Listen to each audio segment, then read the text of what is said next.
What's going on today, Internet? Selfish here with Retrospect. Today we're going to take a look at a fresh new budget handheld to see if it can beat the rest of them. We are going to take a look at the D-R35 Plus. And you know it's fresh? Because it came in a cooler. Let's take a look.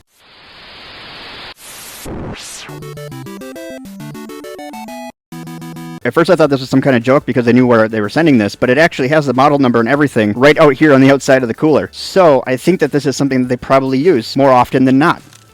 Right on top here, you do get a pair of headphones to go in my headphone drawer, full of hundreds of pairs of headphones. But thank you. That wasn't on the listing, so that's pretty cool.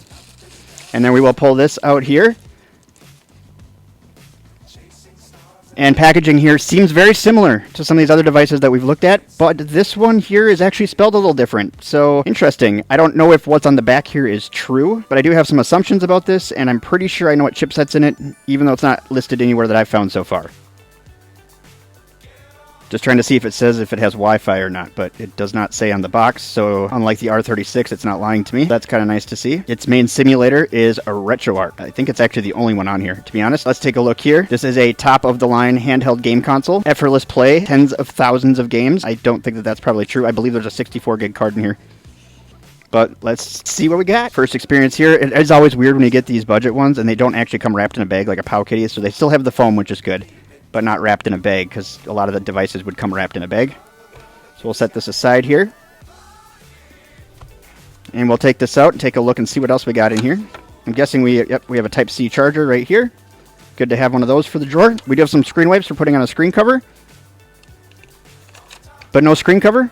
We do have an inspection sticker, though, so I'm holding this person accountable if there's anything wrong with this. Person number 12. You're in charge here. We're going to find out. And we do have some word paper here. Wow, that is, it's really in-depth. It just lists off what the buttons are that already are labeled what they are. Cool. Well, let's dig into it. And here it is in our hands. Let's go through the I/O real quick like we always do. On the top here, we do have our power button, and that is it. On the back here, we do have our shoulder triggers. These actually feel a lot like the Miyoo Mini Plus. Pretty cool. It's nice to see those on another device. We do have a removable battery door. Nice to see that on here. And we do have a 3,000 milliamp battery inside of here. On the left side here, we do have our volume up and down. On the right side here, we have nothing. And on the bottom here, we do have an earphone hole, as well as an SD card hole with a 64 gig SD card in its slot. And we do have a C-hole. On the front here, we do have a 3.5-inch 640 by 480 display. On the front here, we do have some massive face buttons. Holy cow, they look kind of neat with the clear on them. They don't travel very far, and they don't sink too far low, so they might be all right on these micro switches. It seems like they're on here. We do have our exit button. It literally says escape right on the button. We do have our D-pad, which is pretty big compared to some of these other ones that we've had recently. It's interesting, to say the least. I think it'll be okay. Doesn't have a whole lot of movement, but I think that'll be all right. We do have start and select, and we do have our joysticks. These are switch-style joysticks, but they do not have L3 or R3 on them. And then we do have our speaker right here in the middle, which is something that originally came from the RG353V, which is somewhere in the lineage of this clone itself. And then there's an LED light that sits right here in the middle there. Let's get it powered up and see what it's all about. First, I think we need to take off the sticker. Let's see if it sounds good. No, it doesn't have any sound to it, sorry. Now this is going to be a short review, more or less just an intro to the device here. We're just going to do kind of a first look. Let's go through the specs real quick. And now keep in mind, none of this is for certain, but I do believe it does have a Linux with a Pandora theme, which is what it's, oh man, I don't even know what we went into, which is what it's looking like right now. It does have a 3.5-inch IPS display at 640 by 480. I think it has an RK3326 quad-core A35 in it at 1.5 gigahertz. That's what's in the D007. And I assume that that's probably the same thing that's in here. Mali G31 MP2 GPU, 1 gigabyte of LPDDR3L RAM, 3,000 milliamp battery, which we already saw when we looked at the back. So here we have the system, and it really is not what I was trying to do, and it really is a Pandora type front end. The systems that come preloaded on here are MAME, Sega, some Famicom, some normal Nintendo, some GBA, and some PS1, and then some arcade type stuff like Capcom. Not a whole lot. We already went through the whole list. I would assume with a 3326 in here, you would be able to get some PSP performance, though minimal, and it's not even included in the system. There must be a pretty low confidence level if PSP is going to work on here. I'm going to skip over the first couple just because we know what this chipset is actually capable of doing. We're going to go into some GBA here. We'll just try F-Zero. It's right on top. And again, we're just going to do a couple of things here. I'm going to show you something really unique about this system. One,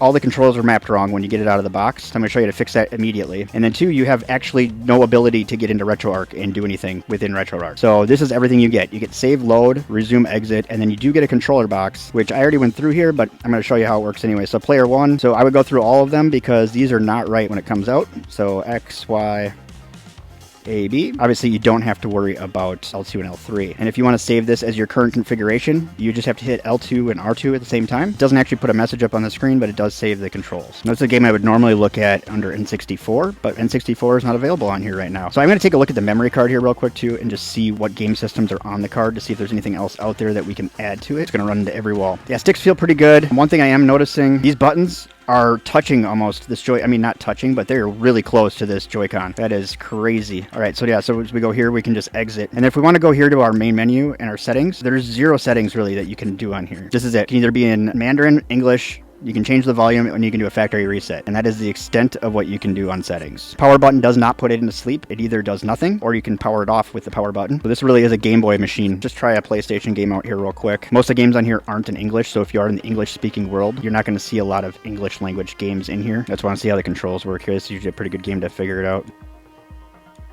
Oh, well, I guess we're not going to play Initial D. It's actually, I don't think, running at full speed. It's hard to tell. Most PlayStation on a 3326 though, you should be able to run it at least 2 times resolution. None of these are 2 times for sure. Definitely not 2 times resolution, but you can't even see or change that with the way that this system is set up. I have been testing out different systems. Once I find one that works, I will make another video showing everybody how to do it and what it all entails. I'm going through and just trying to find devices with similar chipsets to see if I can't get it to load one of them until somebody possibly makes a custom firmware, which I'm not sure if anybody will do. It is a very inexpensive device, and there's so many devices out there getting DFWs made for right now. I don't know if this is going to be anybody's priority list, but it is a really good feeling device. Like in your hands, it feels like a Miyoo Mini Plus. As far as like the solid quality, it actually feels a little bit maybe even more quality just because it's heavier. And I'm assuming that it's heavier here than our R36S is as well. Let's try Ridge Racer just because I use this one for demos all the time. This will give us a good feel for where everything's at. These aren't the best ROMs. I would recommend immediately replacing these ROMs on here. All right, let's see what happens here. Okay, so controls seem like they're about right. This is running at 1x, but it is running at full speed. It doesn't feel like there's a frame skip or anything on here, which I would imagine that all the games have the same settings. They just have the core running everything the same. Oh yeah, no, she does pretty well. Let's weigh this thing up against the R36S here real quick. And I'll do a stock one just so it's exactly the same. I believe I added like 10 grams or I can't remember when I modified that one. So stock R36S comes in at 186 grams. The D-R35 Plus comes in at 201 grams. It does feel heavier. I mean, it's definitely a bulky device. It feels like you stuffed 2 devices together. It is really weird, but it also feels very sturdy. Kind of reminds me of the build quality of the Powkiddy RGB30 Max 3, where it just feels like it's a solid device. This has got to be the most limited and restrictive handheld I've held in a long time. Like, there's been a few out recently that were pretty restricted, like the XU10, but this thing really has nothing. At least it had some options for changing filters and things like that. I mean, you're stuck, and you can't get into anything as far as I can tell so far. That doesn't mean we won't figure out a way to get into it. There has to be a way to do it, and I'll get some directions out there for you once I figure that out. What I'm gonna do right now quick is see what games it will actually let me load to it, and we'll see if we can't emulate anything else here for you. Well, that's pretty short-lived. I'm going to throw a couple of photos up here for you right now, just so you can see what the ROMs library looks like on here. It's not allowing you really to add anything else, so I'm going to tinker around with it a little bit and see if I can't get any more files on here. But the way that this is set up is that instead of being listed by system, they're being listed by number, so that's fun. You can figure out what the numbers are, though, as far as what games are in there, sort of, or if you understand what the decode is when you unzip them. All the files are actually zipped. If you unzip it, you can see what kind of file it is. Seems like a lot of work that is unnecessary. It actually, I think, probably took more work to number them instead of just using the normal naming scheme that's in there, but there's that. And then here's the ROMs folder, which is empty, so you know that all these are actually in these numbered folders. I'm gonna try adding a number to it and just see what happens there too. I'm realizing as I'm putting this card back in, I forgot to make a copy of it, and I'm gonna guess that these don't exist on the internet yet. At least nobody's probably uploaded this OS yet, so hopefully everything works. I did create a 12 and 13 folder, so I guess we'll see if it can play out of those folders. And we would be adding N64 and PSP. I know N64 probably won't play on here, but PSP should. At least some basic stuff, so I put some basic stuff on there.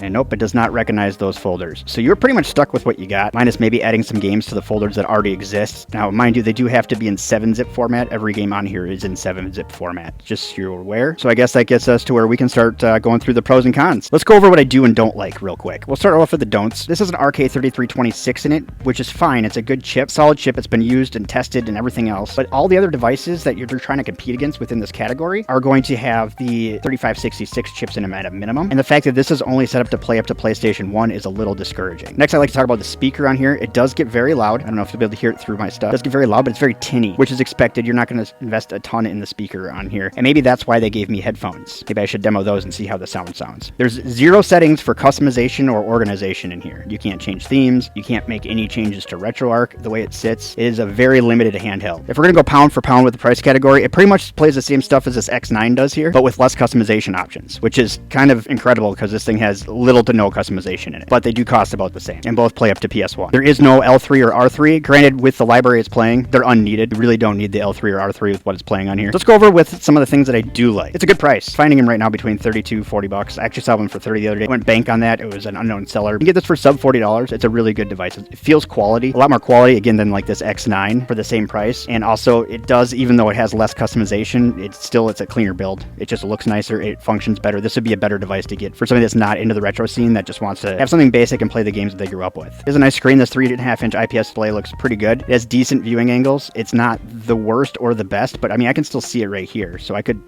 play like this if I had to, which is hard to tell for you guys, but it's a pretty decent angle for me. But yeah, so I guess I could do this with the camera. It does have pretty good, in comparison to some other ones in this category, some pretty good viewing angles. Hopefully that helps you out a little bit. It's almost straight on and you can still see it. It feels familiar. It feels a lot like the Miyoo Mini Plus or even the R33S. Actually, it probably feels more like. This one has a tighter micro switch than this does. It's still very much that same feel. It just feels like it got extended a little bit. It's solid like this, but a little extension. And the same would be true for the Miyoo Mini Plus. The buttons are actually closer to the Miyoo Mini Plus. These are a little clickier as far as the tactile switches go, but they're pretty close. And one of the other things I really like about this is it's not real rattly. And yes, people actually do this. I did it before I did reviews because it drives me nuts if they're in your pocket and you can just hear it clanking. So this one's not bad. It won't do that in your pocket versus like the R36.